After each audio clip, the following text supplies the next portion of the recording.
friends. This is Rachel Bourne. Welcome back to the Shift Show. At the executive level, careers move at the speed of trust. And my guest today, again, not sponsored, we're going to be unpacking some of the unwritten rules of work and talking about relationships. I've invited her here just because she's an amazing talent advisor, someone I definitely turn to tell me the truth. Finley Konrade. She is the North American private equity practice lead and a VP of North America at Stanton Chase. And if you don't know Stanton Chase, they're one of the world's leading executive search and leadership consulting firms. Finley has built her reputation on something that is easy to say but hard to do, which is leading a truly relationship-based search practice. Some of the practices that executives experience in the job hunt are very related to how relationship-based it is. We're really going to be unpacking some of that today. Finley has spent nearly 2 decades helping clients across industries find not just the best leader on paper, but the best leader for the moment. And we're diving into what relationship-based search really means, how credibility compounds into opportunity, and the kind of trends that she's seeing in the market and what we're anticipating for 2026. So couldn't be more excited. Finley, welcome. Thank you so much for having me, Rachel. I'm thrilled to be here. Well, before we jump in, I've got a ton of questions that we'll go through, but tell us who you are and what it is you do. Sure, of course. So I'm with Stanton Chase, the retained executive search firm. We have 75 offices in 45 countries, and we've been around since 1990. I'm the managing director for our Texas office. I actually have a few different titles. I'm also the regional vice president for our North America region, and I'm our North America private equity practice leader. And I'm based here in Dallas, Texas. Part of why I invited you here, you and I have interacted on a number of different occasions. Mm-hmm. And one thing that just really stood out, and I've really learned a lot from you about, is just how relationship-based executive search is. And I really hope that we can just kind of explore that. When people hear relationship-based and they, also haven't been in talent acquisition, they think of things like friendly and how nice, but it's a lot deeper than that. What does that mean in your world? Relationship-based is kind of the opposite of, let's call it transactional. So you really need to develop a strong relationship with the other person so that you can really share what you're looking for in a search, what you're looking for in a job, and then, of course, the candidate can share what they're looking for in their next career step. And if you are your authentic self in doing that and really over communicate that aspect of what you're looking for, I think you will do really well in your job search either way. It's a really good point, because I think I see a lot of candidates kind of show up in this frame of, I just want any job. There's a really important aspect of this where, people need to kind of show up like themselves. Absolutely.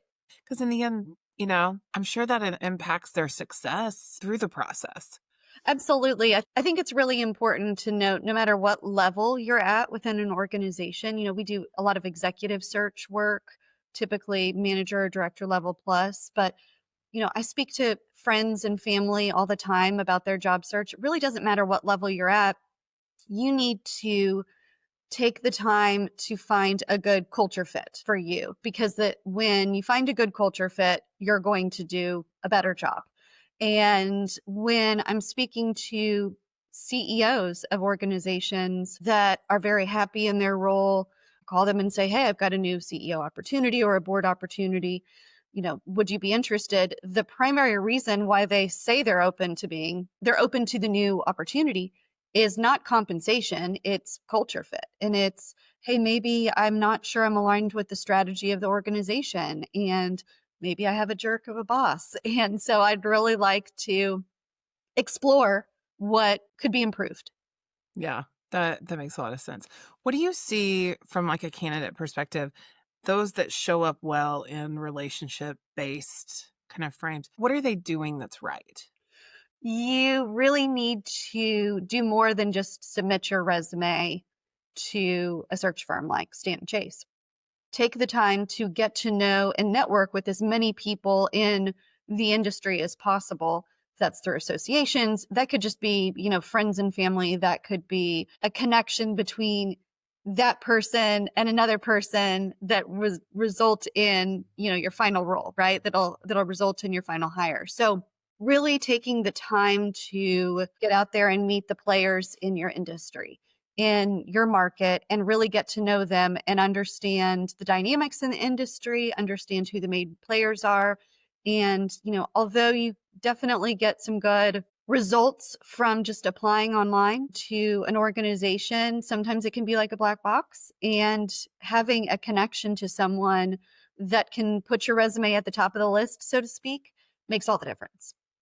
And so what I'm hearing is it's not just networking with agencies. It's like you really have to build kind of that full network. Yes. Again, it can come from a variety of different ways. I always suggest that when people are looking for their next role, they join the associations that make sense. If you're a woman in manufacturing, That's a good there's a idea. fantastic group called Women in Manufacturing that has amazing events and networking opportunities. And you're just getting to know people that may be hiring. And you're also getting to know people that may know someone that's hiring. And it may seem like, okay, that's a lot of work for the end game, but it's a lot of work finding a new job. And you would rather do it right the first time than have a job for a year and then realize, oh, I got to go through it again. Nobody likes to do that. That's a great point. Do it right the first time, guys. Yes. Yes. Yeah. Take your time. I mean, it's a typical process is about 6 months, which seems really long. I mean, you can do all the right things and you can get lucky. And if you have a skill set that's in really high demand, I think that you can find a job really quickly. But sometimes, it's no fault of your own.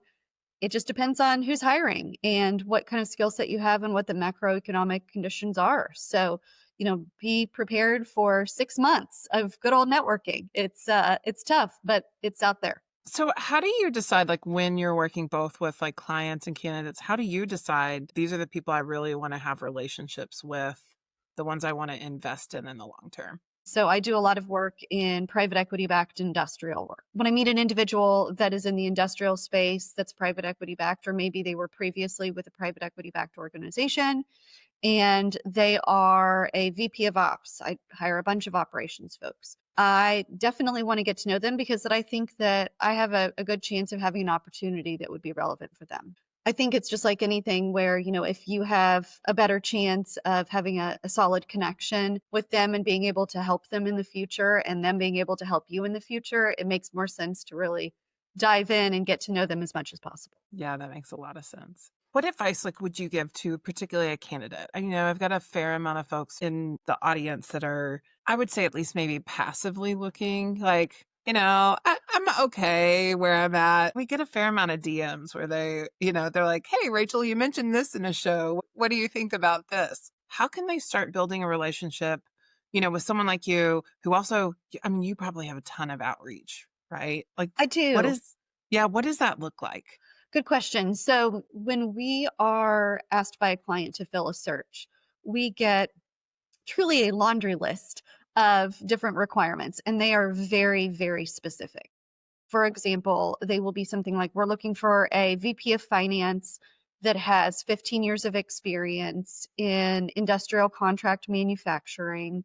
They need to be based in the Chicagoland area. Of course, there's compensation requirements. They need to be in this general range. They need to have experience managing teams, and they need to be a potential to move into the CFO role. And you're thinking, okay, holy moly, that's a lot of different things. And then on top of that, they need to have a bachelor's undergrad, or maybe they don't have to have a bachelor's, but they need to have the amount of experience that is going to be really applicable for this particular business. Oh, and on top of that, they need to be a culture fit. We're taking all of those different pieces and we're going out to our networks and figuring out who fits and aligns with all of those requirements. And so most of the time it's direct outreach. Now, when we do that, we also review our database. We have a huge global database at Stanton Chase, for example. I was previously with Korn Ferry. You have an enormous database with millions of people there. Mhm. And the first thing you're going to do is look in your database and see, based on keywords, who aligns with all of those things I just mentioned. That's kind of the low hanging fruit, right? It's most important, back to your original question, Rachel, if you're reaching out to someone like myself with your resume, you need to have an email that shows me exactly what you're interested in, what your capabilities are, what you've done, and you need to do it in a very effective and efficient manner so that I can open that email. The title says, VP Finance, seeking opportunities in the industrial sector. And then when I click into the email, I can see what you've done, what industries you've been in, what you're looking for, maybe even compensation range. If you're open to relocation, you've got to give that level of detail because I Mm, only have probably 20 seconds that I'm going to scan that. And then I'm going to say either, okay, there's a good chance I have an opportunity for this person, so let me put it in my database. Or, you know what? Probably not so much. And then you're kind of lost. So, yeah, and I know that sounds crude, but at the same time, we have, to your point, so much outreach. you do. If I was going to also translate that to like a candidate, so I think it's find the agencies that are in the field that you're interested in, Yes. right? Or even know what that is, because I think even people tend to boil the ocean, and they're like operations big O, you Yes, know. exactly. Yeah, and so know what you're interested in, find the agencies that are kind of right for you, and then I think there's this, aside from just be the unicorn, it's really clearly communicate that value prop, what you're looking for, and I think that is also very hard for people It's to do. really hard. It's really hard Mhm. for people to do, Rachel. And I will tell you, it is sometimes more challenging for someone that has 25 years of experience than it is for someone that has 3 years of experience. So it's not a seniority thing. It's just Yeah. hard to really distill a whole career down to some talking points and then say this is what makes the most sense for me. There are plenty of opportunities where you can reach out to a recruiter like myself and say, hey, can we have a call just to discuss what kind of opportunities you have out there? If you're in the general world that we're playing in, for example, if you do a lot of industrial work, okay, great. And you're at a senior level, okay, I might have a 15-minute phone call with you. Absolutely. Mhm. And then sometimes I will speak to them about, okay, what do you think you want to do? And they'll give me a few different options. And then we'll work together to say, okay, well, this is maybe a way that you could sort of phrase that when you're reaching out to other recruiters. And I think a big part too is the top of your resume, which is, I call the branding statement, is really important because you need to be very crisp and direct to say, hey, this is what I'm looking for. This is what my capabilities are. These are the industries I've worked in. For example, I'm a industrial head of finance that has 20 years of experience in Fortune 500 companies. Mhm. And I'm seeking an opportunity to move into a CFO role, something of that sort, and Mhm. really show clearly what you're looking for. I think that makes all the difference. Yeah, that's a really good point. I had James Ellis on my show, probably at this point a few months ago, and he's an employment branding expert and typically works with small, but we were talking about it from a human, lens and the candidate perspective. And he was like, be indispensable to 5 people. Like that's what you want to get to. It's a tape that keeps replaying in my brain that I just keep telling people is don't don't try to be everything to everyone because No. then you're nothing to no one because they can't even find you, You're right? exactly right. You're exactly Hmm. right. And we have such specific requirements for our roles that if you can really hone in and say, hey, I'm great at turnarounds, or, I am, Yeah. someone that has been the cleanup guy or gal coming into an organization, or I'm the one that establishes sales organizations from scratch and develops all new markets. Things like that, that really shows the recruiter what your capabilities are. And so we don't have to guess based on reading your resume. I mean, at this point, I've literally seen millions of resumes over 21 years, and I'm pretty good at figuring out where people will fit. But sometimes it's a little bit more challenging, especially when Yeah. you've got a combination of commercial and operational experience, or maybe you're a finance person, but you're interested in M&A. There's a lot of different ways you can look at it. Or you're a general manager, and sometimes that means sales, sometimes that means operations. It just kind of depends. I want to talk a little more about some of the unwritten rules too, but before I do that, is it worth it for people to stay on your radar? There's this element of recruiting and job hunting that can even be transactional just because you have a need at a client or a company, and now which candidate do you put in that slot? Or from a candidate standpoint, it's like, I just need a job right now. Sure. And yeah, what's your advice like in terms of staying on the radar? You're selling yourself. So, shoot me an email. Don't shoot me an email every week. Maybe shoot me an email once every month and a half or two Okay, 6 months. weeks, yeah. Just saying, hey, as a reminder, I'm still seeking my next opportunity. I have a background in blank, blank, and blank, and I'm open to relocation. This is what I'd like you to keep me top of mind for. And I always appreciate it when people say, if there's anything that I can ever do to help you, let me know if someone in my network might be a good fit for one of your other searches. I always appreciate that Yeah. because, Mm, sometimes that there's someone that reaches out to me and they're close, but they're not quite going to be a candidate. But I think, you know what, they would be a great source. I love that they're offering that expertise and networking availability because then they're top of mind for me too. but there's also an element of reciprocity in relationships. Everybody's helping each other be better together, right? I think that's Absolutely. a really good point. It's important because, yeah, I mean, I think it also speaks to your character, and it shows Hmm. that you're not looking at it transactionally. And don't go away after the search, right? Whether you were a successful candidate or not, still kind of continue to stay connected, offer those sorts of resources, even when you go into your big, brand new, awesome job, right? Yes, absolutely. Hmm. I want to stay in touch with you, and you know what? Many times it wasn't my decision that you were not selected. Most of the time, the way that it works is I boil it down to, 10 candidates that I think are excellent and send it over to them, and then they pick their top 4. You might have been number 5. That doesn't mean that you're not fantastic, and maybe I thought you were the best fit of all of them. So, stay in touch with me. And that means that I'm probably going to try to find another opportunity for you, even if it's through another recruiter that I know. I actually was just at an Association of Corporate Growth holiday party last night. One of my recruiter friends told me about a family office search that she's working on. It's for a COO for a family office here in Dallas. And she just asked me if I knew anyone. And I've done a family office CEO search recently. So I said, sure, let me reach out to a few of the, second, third, fourth place folks that didn't get hired. And, I'll help her out. It's just, you don't ever know how your connections are going to be helpful. Yeah, that's a very good point. And I think from a candidate standpoint, it's very hard to not take the rejection personally, right?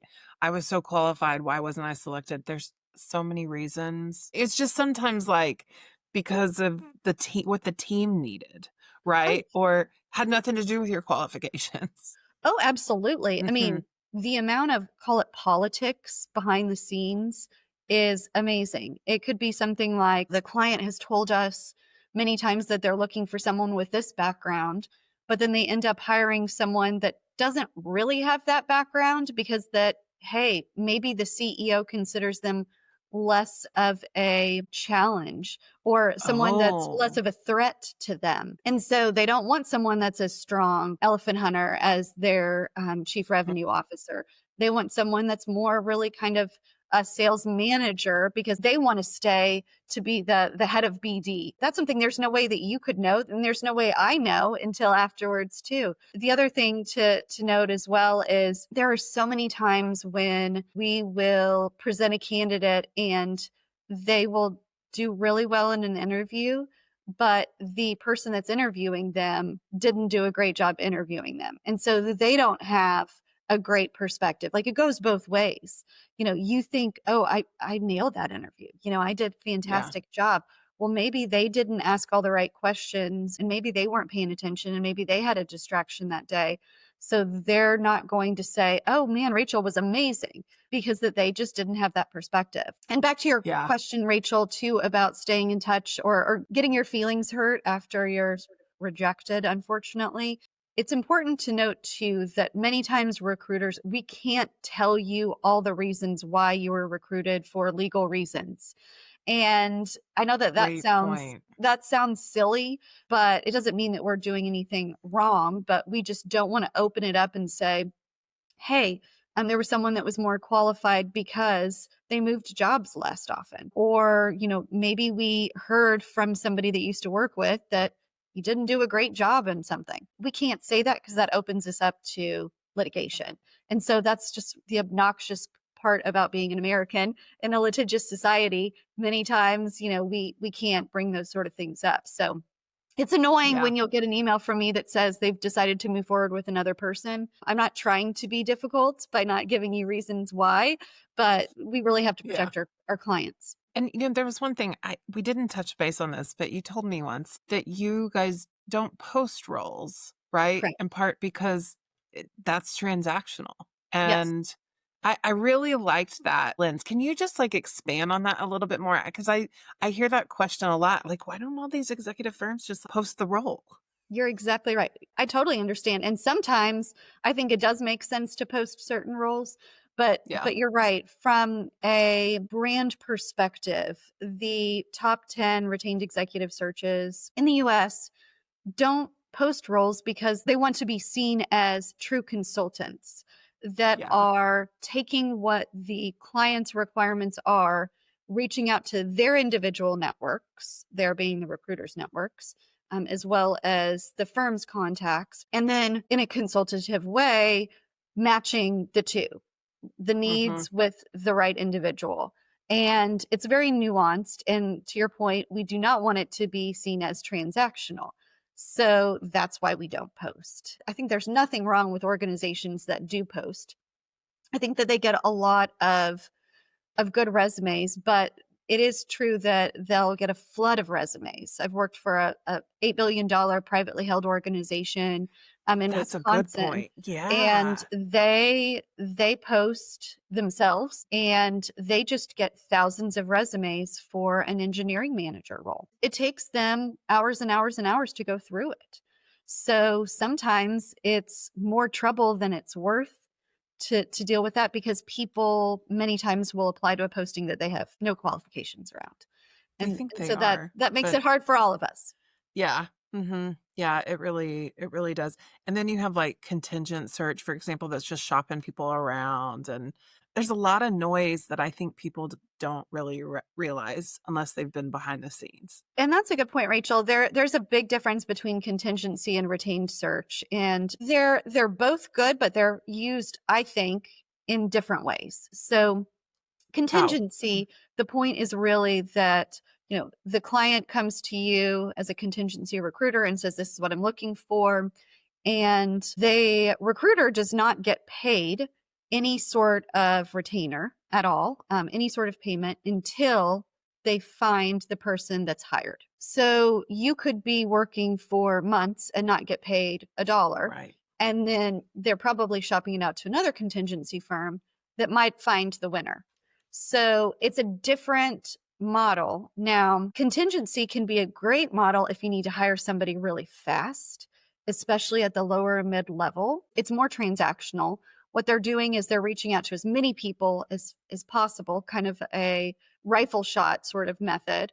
And they are looking to touch as many people, present as many people, and see who sticks. Lots of our clients use both contingency and retained search firms just for different things. Now, retained, we typically get paid a percentage of the placed candidates base and bonus. And of Hmm. course, that's estimated. And 1/3 of that is paid when we kick off the search. A third of it is paid about a month in or when we present candidates. And the final third is when we place the candidates. Hmm. So we have more skin in the game. I mean, you've already paid us. we need to show you very quickly what our value is. And so it's a higher touch sort of situation. Hopefully that makes sense. Makes a ton of sense. And I thank you for kind of going over that because I think search is just a nebulous Yeah. term unless you get and it honestly feels like a black box, I think, for people. I can't tell you how many lessons even over the last year I've had to, share. We should do a webinar, just executive search 101 at some point too. Absolutely. I mean, there's a ton to learn. And like I said, people that have been super senior level that have been doing this for 25 years, that they still think it's incredibly nebulous. It, So it can it's be. it's tough. And I don't think we're trying to make it that way, because I certainly want to educate people so that it makes their jobs easier and my job easier.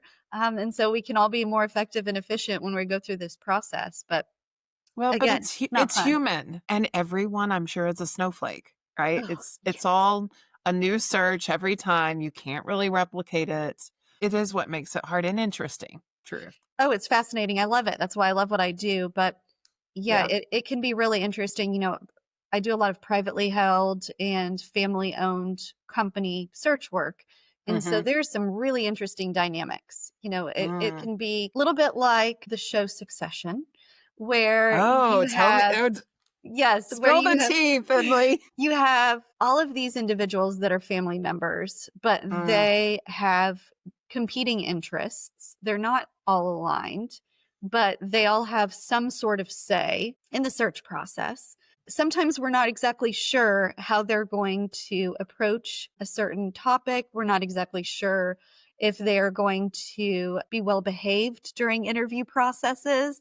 We're not really sure how they're going to take certain profiles and certain backgrounds. Sometimes it'll drive you completely crazy because that you're thinking, hey, I did everything that you told me you're looking for at the get-go, and I presented this person or these three people to you, and you said not so much. And maybe it's because they were too strong or they were too outspoken in this way, or maybe you just So interesting. didn't like the way that they talked.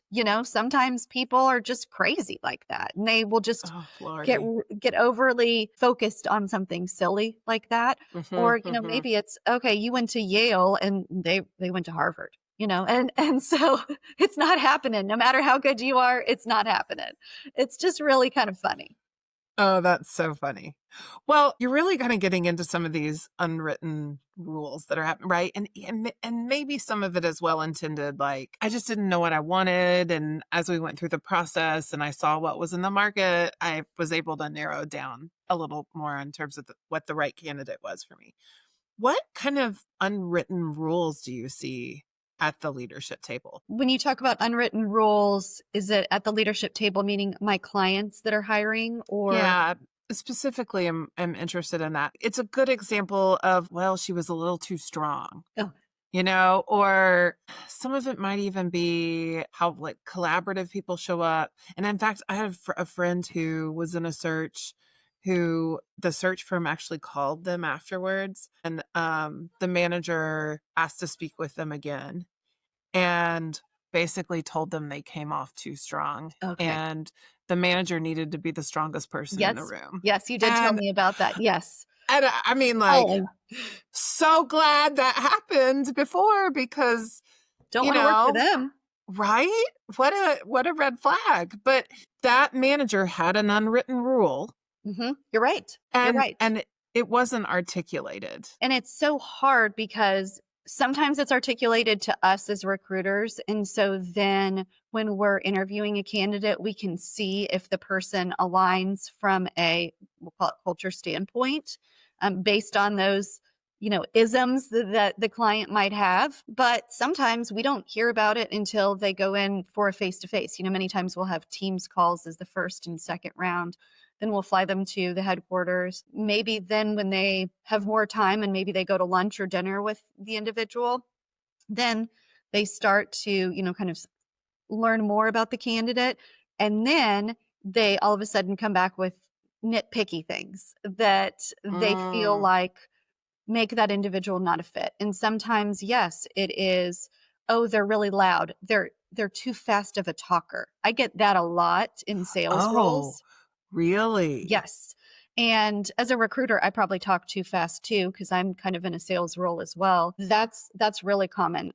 Sometimes it's with commercial roles. Huh. Oh, they talked the whole time and they didn't listen, or they didn't offer up questions. They wanted to talk about themselves, and then there wasn't any more time for us to ask them questions at the end of the interview. Yeah. Or they didn't do their homework on the company. That's a big one, Rachel. A big one is, okay, if you're interviewing with company ABC, you better look online, understand the different products and services they have, understand, just go through the website with a fine-tooth comb and really say, how long have they been around? How many locations do they have? What does their leadership team look like? Okay, I'm meeting with Bob. I need to see what Bob's background is. Maybe Bob went to Harvard and maybe I went to Yale. So maybe I'm going to avoid that comment. Or maybe it's going to be something like, he's real active in this nonprofit and I know somebody in that nonprofit too. So I'm definitely going to bring that up. Those sort of things really, really help. The other thing that's important too is, you know, go on to LinkedIn and see who the other members are within that organization. So, for example, say you're looking for an engineering role, go into LinkedIn and type in engineering from a function standpoint or from a title standpoint, the company name, click Hmm. the current employment Employees. box Yeah. and see who else is there and see if, maybe you're looking for an engineering manager role. That's what you're interviewing for. Maybe there's 4 other engineering managers on LinkedIn that show that they're currently there. Okay. Is this person going to have 4 peers? Bring that up. Maybe one of them is the person that you're replacing and look at their backgrounds. Just do Mm. your homework and show that you really care about it. I think that's huge. That's huge. Those are all really good tips and very good concrete actions. I could talk about this all day. I will also we may have to have you back, Finley. We're wrapping up 25, going into 26. And you have such a broad view across different sectors and really the whole region. What do you feel like is changing the most? And what do you think are kind of the going to be the big trends we need to know about for 26? Good question. So I think in general, as a regional vice president for Stanton Chase, I get to see the trends, and I also get to see an overview of our performance this year as a North American team compared to last year and Mm, the year before. And we've had a great year, and last year and this year have congrats. both been great years. Thank you. We are probably we're a little higher than we were last year from a revenue standpoint, but it's pretty close to flat both in North America and also in Europe. So when people say, the economy is uncertain, I think that we're still seeing client work very steady. So I think that bodes well, at least for the executive search level, again, kind of manager level plus. And I think that's because companies always need those senior leaders in their organizations. But it also suggests that they're probably hiring mid management too, if they are, bringing in top talent, because those individuals need to build out their team. So I Right. think in general, we have a really good economy and I think we have a good job market. Now, I do more work in the industrial space than the consumer space. And of course, my colleagues are in technology, healthcare, life sciences, nonprofit, professional services, you name it. But I can definitely speak from an industrial standpoint that although the tariffs scared the heck out of everyone, I think that it's been less of an issue and been less of a challenge for the organizations to overcome than we anticipated it would be, earlier this year. So that's a nice sort of That's good news. Yeah. that's really exciting because we were getting a little nervous there at the beginning of the Mhm. year. And the tariffs have not proven to be as awful as we thought they would be. Well, it's true. And the most recent labor market data, now they've had some big revisions down over the year, but it came back with pretty solid job numbers. And the other thing I've been kind of tracking is consumer spend. And that looks like we had a amazing kind of Black Friday, Cyber Monday week, whatever it is at this point. So I'm optimistic for 26 for sure, at least on the economic side. We are too. We are too, absolutely, at Stanton Chase. And I'm excited about that because sometimes you get into tough situations. 2020 was pretty much the worst time ever to be an executive recruiter. And so we've been through the highs and the lows, right? When hiring ebbs and flows. Yeah. And I think it's very stable right now, at least, from what we're seeing. Technology, of course, has had a lot of layoffs recently. So, my colleagues that are in the tech space are probably going to have a slightly different perspective than I do about it. Yeah. But as you said before, I can't be everything to everyone. I can only speak to industrial. So that's really my 2 cents on that. No, it's a good one. Are you seeing sort of like the demand or the profile of leadership change at all, especially like with AI emerging? I'd love to know your perspective on that. Yes. And there's a few different areas that I think are key. One is, yes, technology savvy individuals. That doesn't mean that you're an early adopter for AI by any stretch, but I think Mhm. that you need to be dangerous and you need to know how it affects your industry, and kind of goes back to doing your homework. Read up on how AI can affect the industry of the individual of the company that you're interviewing with, and have some talking points. I think that's important too. But back to the other key parts about what clients are looking for in leaders, I think servant leadership comes up over and over again. People are looking for individuals that know how to manage multiple different generations, Mm. and people that can That's a good one. That hasn't come up here It's this year.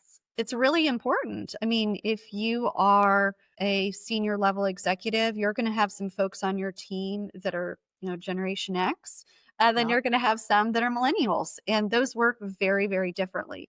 So you need to be able to not completely change your style based on each of those. But, if you're going to be successful, you need to find a way to get the best out of those individuals for the company. So you probably need to have some great emotional intelligence. And that's actually, one of the things that we really look for when we're interviewing candidates. Lots of times we use psychometric tests, which are just online tests. It's a fancy way of saying that and a little intimidating way of saying that.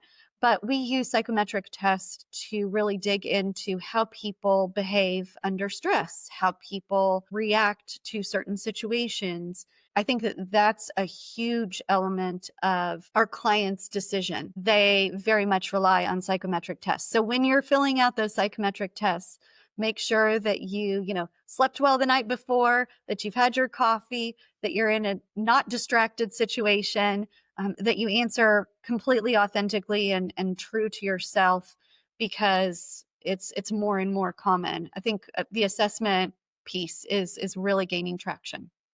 And also, we didn't get into private equity as much, but do you see like the sort of leadership profile for, those family businesses versus private equity? How do you see that differently? I work for a lot of private equity firms that Mhm. very much like individuals that are data driven, that are action biased, that are great communicators, and that are going to be really easy to work with, both from a existing management team standpoint and from the private equity firm side. So I think those Mm. are some of the things they're really looking for. Now, many times our private equity firms will ask us to look for a candidate that has previous private equity experience, Mhm. and that's always a really nice to have, just because that you understand what it's like, say if you're in finance and accounting, to report into the PE side as well as you report into your, you know, opco leadership side. So I think that's a big bonus. Now, it's not a requirement. It's Yeah. definitely not a requirement. What people will say, though, is when we present someone that has, I'll call it big company experience, really large, Fortune 100 company experience, or even Fortune 500 company experience, and they haven't worked for small, privately held, more quote unquote agile organizations that have less resources, less processes, all of that good stuff, then they're going to say, Finley, are you sure that that individual will be able to translate to what our organization is? And I think that's fair. Yeah. Now, sometimes I have placed people that didn't have small company experience and they did a great job. But it was a mindset thing. It So is. I think that it just really kind of depends on the scale of the organization and really how professionalized or institutionalized the organization is, where it is in its future of becoming, a true organized, put together opco. Yeah, that makes a lot of sense. Before we wrap up, what is the one piece of advice that you would give a candidate? Get your elevator pitch down to a science. And I think that really encompasses everything that we've talked about today. It's a good one. Know what types of opportunities you'd be a good fit for, your differentiators, and why they should seriously take a look at you. It doesn't need to be salesy. It Hmm. can just be, hey, I've got a lot of experience in this industry with this scale of company in this function. I've managed teams and I've been successful. And the more data you can throw in there, the better. What's the one piece of information you wish everyone knew about executive search? I think that we have their best interests at heart. I think sometimes people assume that we're kind of brokers of this process. And so we're a little impersonal. And to your point, Rachel, it's all about relationships. And that's why I love my job. And I hope I to love that. continue to get additional search work from the clients that I'm working with today because I hope I've built a good relationship with them. And in the same way, I hope that I've built a good relationship with the candidates. So we're not all just wheeling and dealing transactional folks.